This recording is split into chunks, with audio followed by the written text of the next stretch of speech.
On a cold November day in 1620, a small wooden ship, the Mayflower, cuts through the churning Atlantic waves, carrying 102 weary souls seeking freedom. Their hearts are heavy with hope, but the vast ocean ahead looms like an endless wilderness, filled. In England, life is a harsh struggle for many. The king's decree demands conformity and faith, leaving those with different beliefs facing persecution. Among them are the Pilgrims, a steadfast group yearning for the freedom to worship.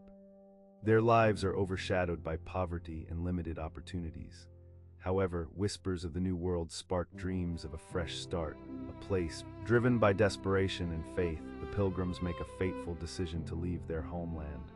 As they board the Mayflower, the ship creaks under the weight of their hopes. The journey is grueling, lasting 66 days of confinement at sea.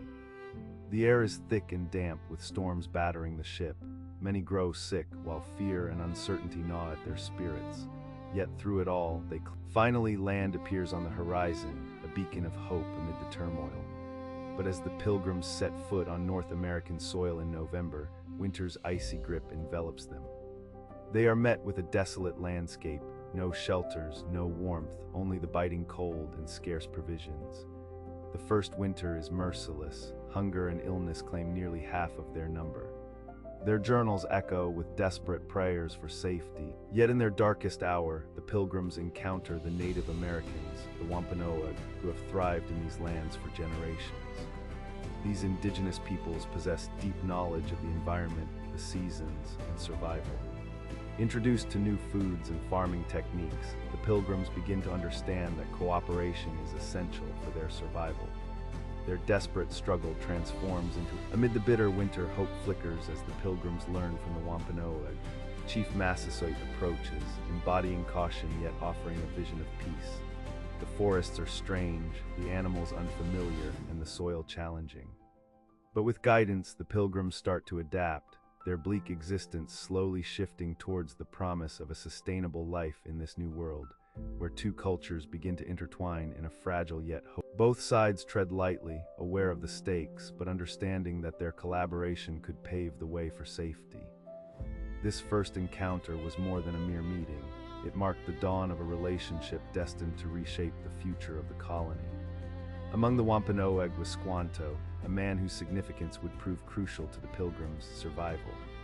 Unlike others, he spoke English, a skill he acquired during his years in Europe before returning home. His journey was stained with loss and hardship, yet he chose to share his knowledge with the newcomers. Squanto taught the Pilgrims the art of planting corn, a vital crop for survival in this foreign land. He demonstrated how to use fish as fertilizer. With each lesson, the Pilgrims gained not just practical knowledge, but a renewed sense of hope. As the months rolled on, a tentative trust began to blossom between the Pilgrims and the Wampanoag. They exchanged tools, shared food, and learned from each other. The Pilgrims discovered new farming and hunting techniques, while the Wampanoag grew familiar with European goods.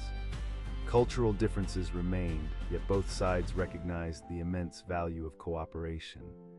A fragile but meaningful friendship emerged, defined by mutual respect and the shared goal of survival. This unique alliance offered strength in a time of uncertainty, laying the groundwork for a connection that would become central. By the following autumn, the Pilgrims experienced a sense of stability they had not known since their arrival. Armed with the knowledge imparted by the Wampanoag, they harvested enough crops to endure the winter. For the first time, security enveloped them, and they understood that much of this success was owed to their Native American neighbors' guidance and generosity. This gratitude set the stage for what would become one of the most iconic gatherings in American history. The first Thanksgiving, what started as a tale of fear and hardship, evolved into a remarkable example of partnership. By the end of that first year, the bond between the Pilgrims and the Wampanoag deepened into something unexpectedly resilient. Their shared efforts, from farming, fishing, and hunting, to building trust through daily cooperation, led to a season of stability. The Pilgrims no longer fought for survival each day. Their fields yielded corn, their storage held food, and their spirits began to rise. This sense of relief ignited a desire to pause, reflect, and give thanks. Thus, in the autumn of 1621, the Pilgrims resolved to hold a feast. understanding that this moment belonged not only to them, but also to historical accounts tell of a celebration that spanned 3 days. Nearly 90 Wampanoag men arrived at the Pilgrims' settlement, bearing deer, wild birds, and other game to share in the meal. The Pilgrims prepared their harvest. Corn, beans, squash, pumpkins, and berries. From the rivers and coastline, fish and shellfish were gathered. There were no ovens, no pie crusts, no written recipes, only simple cooking over open fires. Smoke filled the air as families shared pots and pans, preparing food in ways unfamiliar to the Europeans but traditional for the Wampanoag. Yet the heart of the feast lay not in the food, but in the act of gathering. As the feast unfolded, the settlement resonated with laughter, friendly games, and soft conversations. People engaged in races, archery, and other skills, while children watched in fascination, absorbing pieces of two cultures. The Pilgrims shared their tools, and the Wampanoag demonstrated hunting techniques and traditional practices. Women from both groups exchanged knowledge about preparing meals with New World ingredients. Despite the language barrier, gestures, patience, and goodwill bridged their worlds.